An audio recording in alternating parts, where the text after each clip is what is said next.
ایک سلام پھیرے گا، 2 سجدے کرے گا، سجدے میں بھی تسبیح پڑھے گا، پھر سے اتحیات درود شریف دعا معصورہ وغیرہ پڑھ کے نماز کو پوری کر لے گا۔ اور اگر کوئی بندہ اتحیات کے بعد درود شریف وغیرہ پوری کر دے، سجدہ سہو اس کے اوپر واجب تھا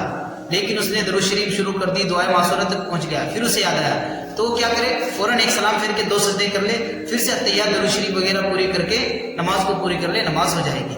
اگر کسی کے اوپر سجدہ سہو واجب ہو گیا تھا، پھر اس نے سجدہ سہو نہیں کیا، نماز پوری کر لی، پھر اسے بعد میں یاد آیا کہ اس کے اوپر تو سجدہ سہو واجب تھا اور اس نے نماز کو پورا کر لیا، سجدہ سہو کیا ہی نہیں، تو ایسے بندے کو چاہیے ابھی نماز کا وقت ہے، فوراً نماز کو دوبارہ پڑھ لے۔ نماز کا وقت رہنے کے ٹائم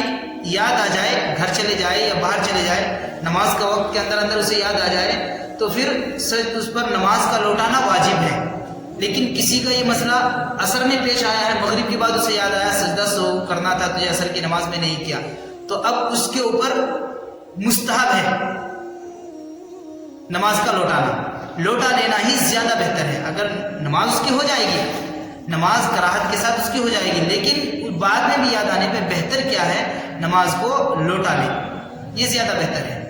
اگر کوئی بندہ نہیں لوٹاتا ہے تب بھی نماز تو ہو جاتی ہے، لیکن نماز کے وقت کے اندر یاد آ جائے تو پھر واجب ہوتا ہے بندے کو اس نماز کا لوٹانا۔ جس نماز میں سجدہ سہو کرنا تھا اور سجدہ سہو نہیں کیا، پوری نماز کر لی۔ اور اس میں ایک یہ بھی ہے، اگر ابھی تک بندہ اپنی جگہ ہی بیٹھا ہے، سلام پھیر کر اسی جگہ پر بیٹھا ہے، اسے فوراً یاد آ گیا تجھے تو سجدہ سہو کرنا تھا اور تو نے سجدہ سہو نہیں کیا، تو اس نے سلام تو پھیر دیا، وہیں سے کیا ہے 2 سجدے کرے، وہیں بیٹھا فوراً 2 سجدے کرے، دونوں سجدوں میں تسبیح پڑھے، اس کے بعد پھر واپس اتحیات میں بیٹھ جائے اور اتحیات دعائے معصورہ درود شریف وغیرہ پڑھ کے پھر 2 سلام پھیر کے نماز کو مکمل کر لے، اس کی نماز ہو جائے گی۔